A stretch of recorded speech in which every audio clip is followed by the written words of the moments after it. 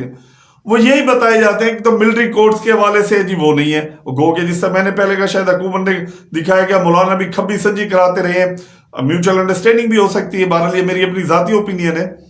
دوسری سائڈ پہ آئینی عدالت والا، اس کے اوپر پی ٹی آئی کو خوش کیا، راضی ہو گئی۔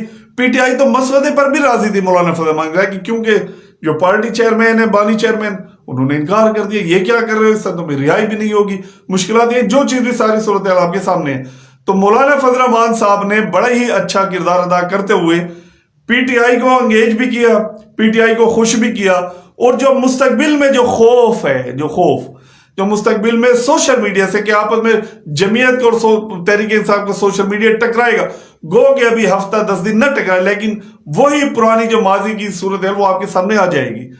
تو اس حوالے سے مولانا فضل الرحمان نے کہا ان کی قیادت نے خود تسلیم کیا. ایون عمران خان صاحب نے بھی مولانا کے کردار کو سراہا. پاکستان تحریک انصاف نے جو پریس کانفرنسز کی، جو تقاریریں کی، مولانا کے کردار کو سراہا. تو مولانا صاحب تو کامیاب ہو گئے ہیں. مولانا صاحب نے حکومت کو بھی راضی کیا، تمام تر چیزیں. اب پس پردہ کیا ہے؟ کچھ مرات ہیں، نہیں ہے حکومت میں حصہ لینا ہے نہیں لینا ہے، چند دنوں میں چیزیں آ جائیں گی. لیکن لگتا ہے اس طرح کیونکہ پی ٹی آئی ہے آگے، شاید مولانا صاحب حکومت کا حصہ نہ بنے، ورنہ کہ بندے پھر وہ شدت پہ چل جائے گی. سر پہلے یہودی اور فلاں فلاں اس سائڈ سے کہا جاتا تھا، ان کی لابی ہیں، ان کے ٹاؤٹ ہیں، پھر ادھر سے ڈیزل وغیرہ دوسرے القابات، مولانا صاحب پہ کرپشن کے الزامات، اس قسم کی چیزیں آتی تھی. شاید وہ دوبارہ سے جنگ شروع ہو جائے، اور مولانا صاحب کبھی نہیں چاہیں گے کہ دوبارہ اس طریقے سے جنگ شروع ہو جائے. اس سے یہ ہوتا ہے جو کارکنان ہوتے ہیں، چاہے پی ٹی آئی کے ہوں یا جمعیت کے ہوں، پھر وہ قیادت کے اوپر سوچنے پر مجبور ہو جاتے ہیں کہ آج ہمیں یہ بیانیہ دیا جا رہا ہے، پھر آج کہتے ہیں ایسا نہیں ہے، یہ سیاسی الفاظ. تو اس چیز سے مولانا صاحب کبھی بھی میرے خیال سے وہ نہیں چاہیں گے کہ اس قسم کے معاملات ہوں. اب باقی جو بات ہے وہ اب دستخط صرف ہونے ہیں اس پہ. آج اب دستخط کے لیے پہلے کہا گیا تھا 8 بجے کا ٹائم، اس کے بعد کہا گیا نہیں جی 6 بجے، پھر نہیں جی تمام پارلیمنٹیرین بھی شرکت کریں گے. تو اب جب تک یہ، کیونکہ لائیو ولاگ میں کروں، ابھی تک کوئی ایسا ٹائم سیٹ نہیں ہوا. گو کہ جو وزیر اعظم صاحب نے جس طرح کہتے ہیں سمری یا بل جو منظور ہوئی ہے ترمیم، وہ ارسال کر دی ہے صدر پاکستان کو، اور جو صدر کا آفس ہے، صدر پاکستان کا آفس، وہاں موصول ہو چکی ہے. اب کس وقت ہوتی ہے، اس پہ سائن ہو جائیں گے، پھر وہ آئین کا حصہ بن جائے گا. تو اس سے ایک چیز ہو گئی، جسٹس منصور علی شاہ صاحب وہ آئیں گے، جو پہلے 3 جو اس کے اندر ترمیم ہوئی ہے، منیب الرحمان صاحب جسٹس صاحب ہوں گے، پھر جسٹس یحییٰ افریدی صاحب جن کا تعلق کے پی کے سے ہے، اور شاید پہلی بار کے پی کے سے کوئی چیف جسٹس بننے جا رہا، جس کے بظاہر چانس زیادہ نظر آتے ہیں. ایک چھوٹے صوبے سے بھی چیف جسٹس ہو، ورنہ قاضی فائزی صاحب کا تعلق بلوچستان سے، کے پی کے سے بھی یہ جس طرح کہتے ہیں کورا نکل آیا ہے. بہرحال انتہائی آنےسٹ ہیں. منصور علی شاہ صاحب بھی بہت آنےسٹ، لیکن ان کو متنازع بنا دیا گیا. خود بھی وہ شاید خود بھی وہ اس چیز کے جو حالات ہیں شاید وہ نہیں سمجھ سکے پاکستان میں جو تبدیلی ہوتی ہے. بہرحال انتہائی قابل جسٹس ہیں، اس میں بھی کوئی شک نہیں ہے. بہرحال اب جو صورتحال ہوگی وہ آپ کے سامنے جو بھی آئے گی. اب اس دوران دیکھیں نا، جو علی امین خان ہے ہمارے وزیر اعلیٰ صاحب، وہ بالکل منظر سے غائب ہے. وزیر اعلیٰ علی امین خان گنڈا پور بالکل منظر سے غائب ہیں. جس طرح میں نے پہلے ابتدائی کلمات میں آپ کو بتایا کہ وہ ڈیرہ اسماعیل خان تشریف لائے. کل بلکہ آج کا دن ہو سکتا ہے کہ وہ ورکنگ ڈے تھا، کوئی منصوبوں کے افتتاح یا کوئی ضلع انتظامیہ کے ساتھ مل کر کچھ نہ کچھ انہوں نے پروجیکٹ کرنے تھے، لوگوں سے ملاقاتیں کرنی تھی، کافی کام ابھی باقی تھے. ابھی تو انہوں نے تھکیڑے یا ریسٹ اپنا لیا ہے. لیکن اچانک جیسے ہی سینٹ کا اجلاس بلایا گیا، سینٹ کے جس طرح اراکین پہنچنا شروع ہوئے، ان کو پتہ چلا کہ ہمارے ساتھ شاہد منحرف لوگ آ رہے ہیں.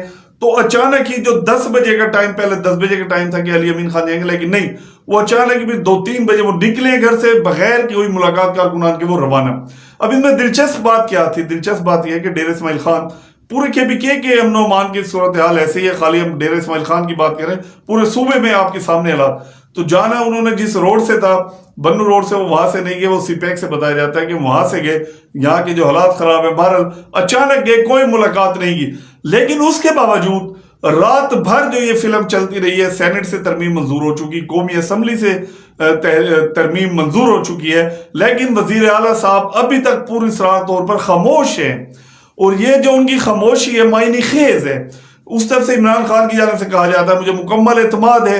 ادھر سے پارٹی کارکنان، آپ اگر چلے جائیں نا پی ٹی آئی کے جو ٹویٹر سپیس ہیں، اس میں آپ جائیں، جس طریقے سے قیادت کو برا بھلا کہا جا رہا ہے، نام اٹھا کر علی امین خان کو، اسد کیسر کو، اور خصوصاً بیرسٹر گوہر کو، عمر ایوب کو، جس طرح ان کو گالم گلوچ کے ساتھ یا عجیب الفاظوں کے ساتھ ان کو پکارا جا رہا ہے، غدار کہا جا رہا ہے، پاکستان تحریک انصاف کا بھٹا بٹھا دیا کہا جاتا ہے. یہ لوگ نہیں چاہتے کہ عمران خان باہر آئیں. یعنی انتہائی گمبھیر قسم کی صورتحال بن چکی ہے. اور ابھی بھی پاکستان تحریک انصاف اس ہوپ میں ہے کہ شاید وکلاء باہر نکلیں گے اس حوالے سے. جب دستخط پر بل ہو جائیں گے صدر پاکستان کے، پارٹی بھی نکلے گی، پھر دوبارہ ڈی چوک کے حوالے سے تیاری کریں گے. لیکن جس سے کہتے ہیں دلی دورست، کچھ ذرائع ہمیں یہ بھی بتاتے ہیں یا شہر اقتدار میں کچھ ایسی ہوائیں چل رہی ہیں کہ ترمیم تک کچھ نہ کچھ جو ابھی ڈھیلا ہاتھ تھا، یہ ڈنڈا چل رہا تھا، صرف اس پہ چلا جو ڈی چوک پر آ رہے ہیں. اوورآل جو ڈنڈا چلنا ہے یا جو نرمی ہے، مزید اب سختیاں ہو جائیں گی، کیونکہ یہ ترمیم والا جو معاملہ تھا، تلوار لٹک رہی تھی جوڈیشری کے حوالے سے، اب وہ جو مسئلے مسائل ہیں وہ ختم ہو گئے ہیں. یعنی جیسے مولانا صاحب نے کہا وہ